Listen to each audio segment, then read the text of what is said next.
It's Grady and Big Joe on FM 107.5 and 1070 The Fan. Grady and Big Joe Show, 107.5, 1070 The Fan. Tim tweets in, says, no better storyline, though, fellas, than Colts Pats. Oh, yeah. To write that story with the rivalries back on? What was he? Is that the quote? Yeah, rivalry back on. Rivalry back on from Chris Ballard. Man, what a storyline that would be.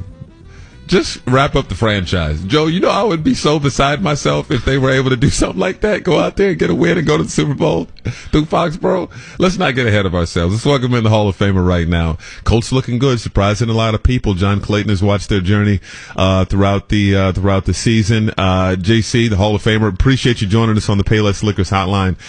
How impressed are you with this turnaround from the Colts after that 1-5 start?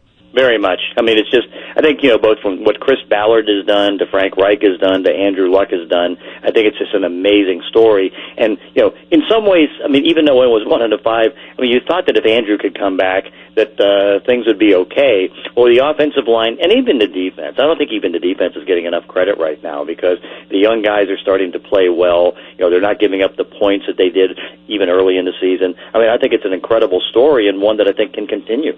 Have they tapped into something on this roster that way? And some of these guys were here and they just needed a new system?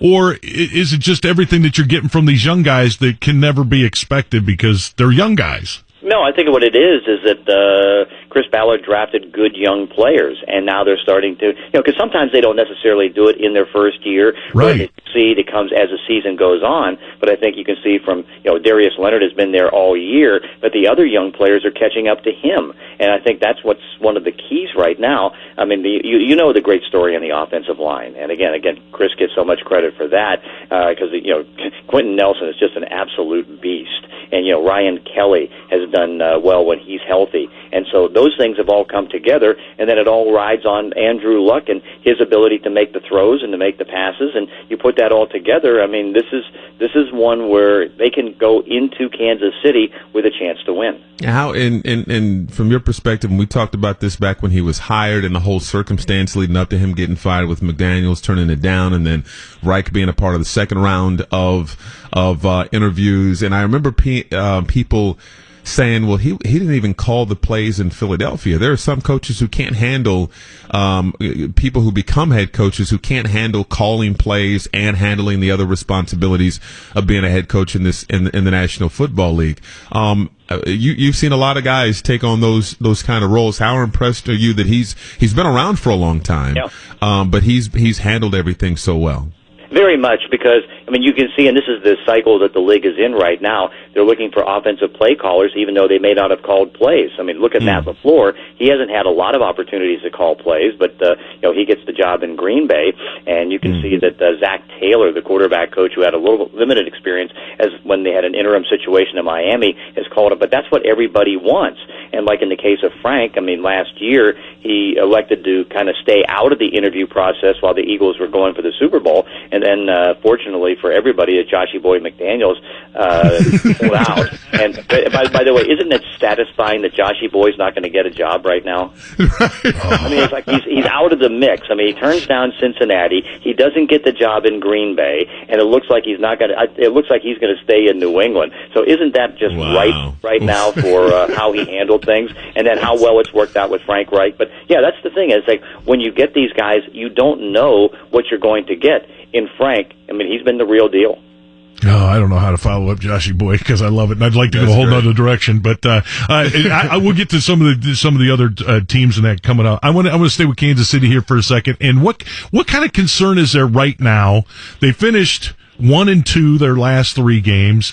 I don't know if they've fully corrected things after losing Kareem Hunt, but Damian Williams seems to be a pretty darn good running back that they can have in there. But the defense never did get any better throughout the year. They can rush the passer, but they can't stop the run. So, and then you take it, the 0-6 in their last, home outings. Mm-hmm. So, is there a huge concern there right now, or is Andy Reid different than, say, a Marty Schottenheimer and some of those guys? No, there's a big concern. I mean, even though they got a great quarterback in Patrick Mahomes, I think you can see both not having Sammy Watkins and not having Kareem Hunt, that took 7 points off their offense because they were a 35, 36-point offense, and you notice now they're scoring in the high 20s, and it's forcing Patrick Mahomes to even probably do more because that defense is bad. I mean, it's again, you got the 3 pass rushers. That's the positive thing. But you look at how bad they are at stopping the run. But the other problem is their secondary isn't any good. I mean, they can't cover anybody. I mean, Steve Nelson is pretty much their best cornerback, and he just gets toasted like crazy. So what you're looking at is a team that is really good with a great coach in Andy Reid and probably the best young quarterback in the league in Patrick Mahomes. But they may not be able to win the 2 games to get to the Super Bowl, even though they have home field advantage. I mean, I've seen 4 Chief games live this year, and again, I marvel at how good Patrick Mahomes is. But again, that defense is so vulnerable, and really, I think the key to this game for the Colts is Marlon Mack, because if he can get the good running game going, which can be allowed by the Chiefs' defense, that gives Andrew Luck even more chances to be able to put points on the board. You know, the one thing I was able to see, I went to see the Baltimore-Kansas City game, and the reason I wanted to see that live was to see success going to be able to work on this, and what the running success does, it keeps their offense off the field, and if you can do that, then you have a good chance to win. That's interesting, especially because we keep looking at the forecast, and you don't know what you're going to get in Kansas City. Joe played in a playoff game there where it was 10 below, Joe? Oh yeah, was it 10? No, it was a pool table. 95. It was it's so hard, frozen. And it's looking like there could be snow in the forecast, at least in the morning, there in Kansas City. Would that lead you to lean Colts at all? Would the precipitation favor the Colts in this situation, John, given the fact that it probably would, because if the footing's going to be a little bit off, even though they'll have the home cleats and they'll know exactly what to have, it takes away their speed. In 2 ways. It takes away their speed with Tyreek Hill and what they're able to do in the passing game, but it also takes away that pass rush. Because if the guys that are the 3 pass rushers can't get the footing to get the extra pressure, that makes them even more vulnerable, and it may allow Andrew a little bit more time to make some throws, or at least get Marlon Mack more time to get to the line of scrimmage. Any more updates on or predictions on where Coach of the Year, Comeback Player of the Year, maybe MVP?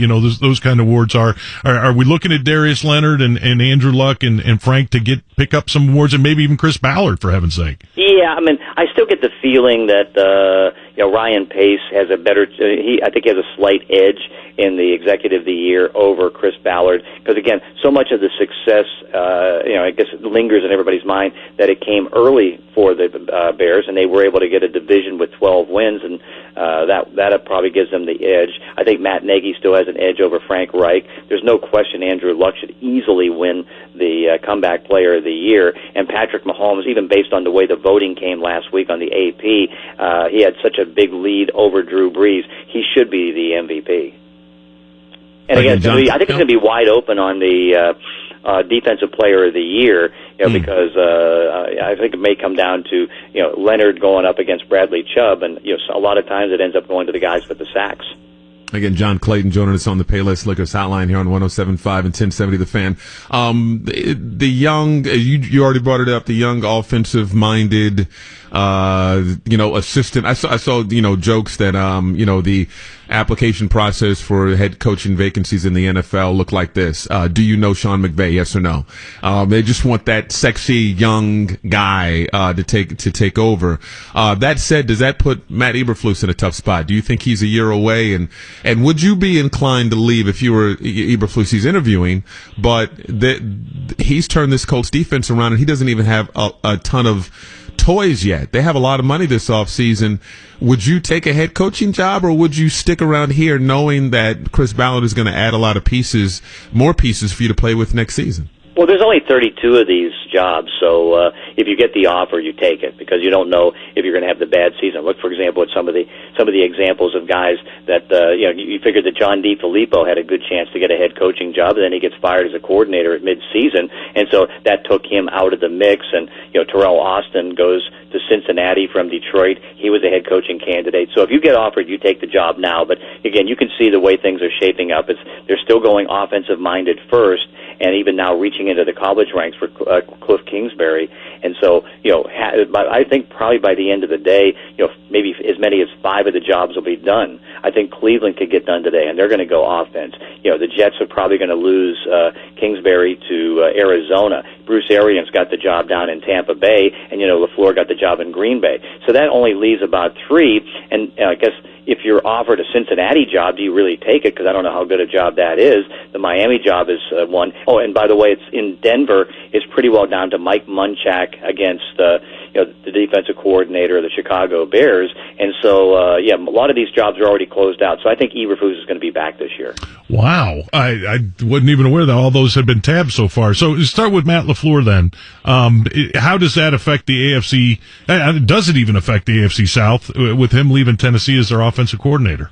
Well, it hurts because now you've got a defensive coach that now has to figure out what to do because he took the tack. It's like, okay, do you know Sean McVay and do you know Kyle Shanahan? And LaFleur knew both, and so okay, you're my offensive coordinator. Because again, all the offensive coaches are pretty much coming from 4 staffs.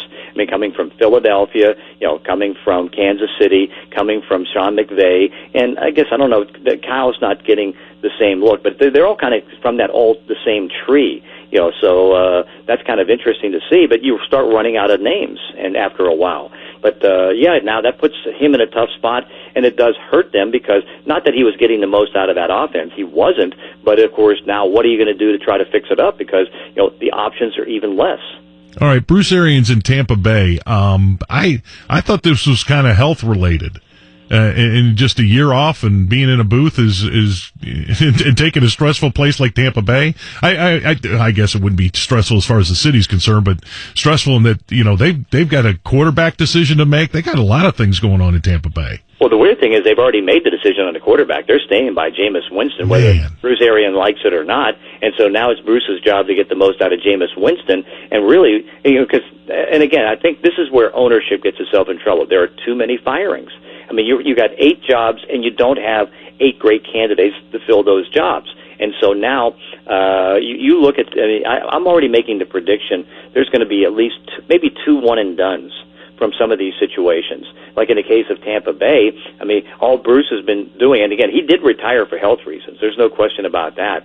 But now he was thinking about going back to Cleveland. He didn't get the offer there. Now Tampa Bay offers, and whether it's a 1-year situation or a 2-year situation, he's going to go through with it. But again, you're probably going to seek, because again, even like Miami, is that going to be a job that is going to be that good to anybody to take, knowing that somewhere down the line, Stephen Ross will probably go for Jim Harbaugh. Right. How good was the general manager job in L.A. With Mike Mayock taking that thing, knowing that Gruden's got the final say? That's kind of a foregone conclusion for anybody who took that job, right? It's messy, and of course, Ryan Grigson's going to be in the mix there, and at least what? What's he going to do? Sorry. He's going to be working with Mike Mayock. Doing as an assistant to Mayock? It does. Let's put it this way: there's no assistant to John Gruden. John Gruden's making the decisions. But now you can have a couple voices in there saying, "John, you better not do this. You better not trade Khalil. You better not trade Derek Carr." So Ryan's going to be in that mix to try to stop Gruden from making too many moves. But how's that going to work? So that's the growing staff that's going to be there to try to get the Raiders right, and it's going to take a couple years. It's not going to be easy. I love Grady. What? Where are they going to make all these decisions, John? What's the latest on the city that the Raiders will play in next year? Unknown, and we're running out of time because they've got to make a decision here in about 3 weeks where they're going to play because the league has this thing called a schedule. They need to figure it out, and it's like they very well may play at a baseball park in San Francisco. That's an option. Yep. The one place they cannot do is they cannot do Santa Clara. There's no way you can play that. The field conditions are it's not holding up. It's like it resawed like every 2 days. It's that bad. Wow. Let's John Clayton again, kind of to join us, the Hall of Famer on the Payless Liquors hotline. Let's bring it back to the playoff games. Let's go back once again to Colts and Chiefs before moving on from there. Andrew Luck, last thing on this matchup. It'll be a hell of a quarterback matchup with Mahomes and Andrew Luck, and we talked about the great story on different levels, but with what you've seen from Andrew Luck, and that is what seems like a very perfect marriage with, Frank Reich, how impressed were you? Where it's been a long time since he's been in a playoff game, and he kind of was clicking on all cylinders even as a young player in this league when he got the opportunity to play in the postseason, and he kind of picked right where he left off against the Texans. Yeah, and and I think you saw it in the first round because you have the first-time quarterback in the playoffs, which is very difficult. I mean, Andrew Luck and Russell Wilson were two of the ones that were able to at least get wins in their first year in the playoffs. And then you look and you see it took Dak Prescott since coming into the league. He's the first since, I think, 2012 to get a first-time playoff win. And so that's where the advantage goes with Andrew because he's been there and Patrick Mahomes hasn't. And you saw 3 times because you look at the 4 teams that were in the playoffs on Saturday and Sunday, and the combined records of the home teams with their quarterback starts was 0-1. And that was Dak Prescott, and he was able to pull out a victory by 2 points against Seattle at home. But again, you can be at home, but you still have a little bit of a disadvantage if this is your first time in the playoffs. So that, I think, is something that's going to aid him because, Andrew's not going to be intimidated by this. He's been through it. He's been there on the road. He's got 4 wins in 7 games, and that's still 7 more than Patrick Mahomes. All right, John, let's stay with the early game. On Sunday, though, and stay in the AFC there. New England and the Chargers. We're excited about this because I personally am, just because I think Joshy Boy's going to, have to go up against a pretty damn good defense. But they do have that home field advantage up there. How's this one going to play out? And is weather, again, going to be a part of this thing? Yeah, I think weather could play into it, and again, they just have such a big edge at home. But I think you can see, and I know some people were doing some analytic numbers on, some of the decline on Tom Brady, and there's some significant things right now. I know when you start to look at the next-gen stats, and of course they're based on chips on the shoulder pads and how, not that his velocity's down, but his yards per throw. As far as just in the air is down, and he's throwing now, I think, 1 or 2 yards closer to the yard chains for first downs, and they don't have the yards after the catch. And so I think you can see a little bit of a decline there, but somehow, some way, whether it's going to be all of a sudden the fire alarm in the hotel going off at 3 o'clock in the morning, waking everybody up, and again, the Chargers now have to face the tough task of making 2 trips east. That's not going to be very easy. But still, don't discount Phillip Rivers. He's having a masterful season. But then, and at least he goes into Foxborough this time with a healthy ACL. Remember the last time in that championship game, he went there with an ACL that was torn, and he tried to play through it. At least now he should be able to do a little bit better. But I think you can see the possibility of an upset, but you never write off the Patriots when they're at home. You can't, but it just makes me wonder, the Colts for a while, their 10-win seasons looked a little bit like fool's gold because they struggled against the better teams in the league, but they were able to get to double digits because the AFC South was hot garbage. This looks like one of those years where the Patriots really benefited from the Jets, the Bills being horrible, and the Dolphins being, I know they were in contention for a playoff spot in the last couple of weeks, but still not very good either. And seeing them with 11 wins may be a little, again, like you said, you don't count them out, right. But it feels a little bit fool's gold this year. Yeah, because they're 6-4 against the rest of the league, 5-1 in the division, and then you look at where you can see the drop off is the road record. I mean, they're 3-5 and pretty average to below average on the road, and that's why it was so important to get it. But of course, let's put it this way: I mean, somehow magical things happen to Tom Brady and Bill Belichick, and so let's say that the Colts go in there and win, and the Patriots win. Gee, guess who has to host the championship game? It's the Patriots. Oh man, yeah. John, do these NFC games look like maybe they'd be blowouts? I don't think so. I mean, because I think maybe there's more of a chance in the Philadelphia game against the Saints because the Saints are so good at scoring at home, and the Eagles go in with under manned secondary because of the injuries that they've had in the secondary. So that, I think, could be one. But I think the Ram game has a chance to be a reasonably good one. But again, I don't know if Dallas can travel as well. That's going to be the big thing. I mean, they had a real good game against Seattle, but they're at home. And the one thing I think that does work in their favor is that Jared Goff has not won a playoff game yet. He's 0-1. So, but yeah, I think there's more of a chance of distance as far as the score in the NFC than there is the AFC. Again, our main man John Clayton, kind enough to join us on the Payless Liquors hotline. Who do you think advances? Is it too early? Who do you think advances? I think right now the Colts can get this win. I really do, because again, I've seen the Chiefs defense so much in the last 2 months that you just worry about it. Now, again, I'm the biggest believer in Patrick Mahomes, but again, if he has to be in the position where, and yeah, you've seen it with Andrew at different times when the defense has given up way too many points, that you're going to take too many chances. Peyton Manning's the one who taught me that. Is like, if you're going to be on a team that's giving up 27 to 28 points on defense, the quarterback is going to take more chances because he realized he can't settle for field goals. He's got to go for touchdowns, and sometimes you take those chances, and the interceptions and the mistakes start to mount up, and it comes out against you. So I think, and if the weather conditions are going to take away a little bit of that pass rush, that's going to be a big aid, I think, to Andrew Luck. So I think they're going to be the win in this one. I don't know if this has ever happened before. This would be the second straight game for the Colts where they faced a quarterback who's not lost a game by more than a single score.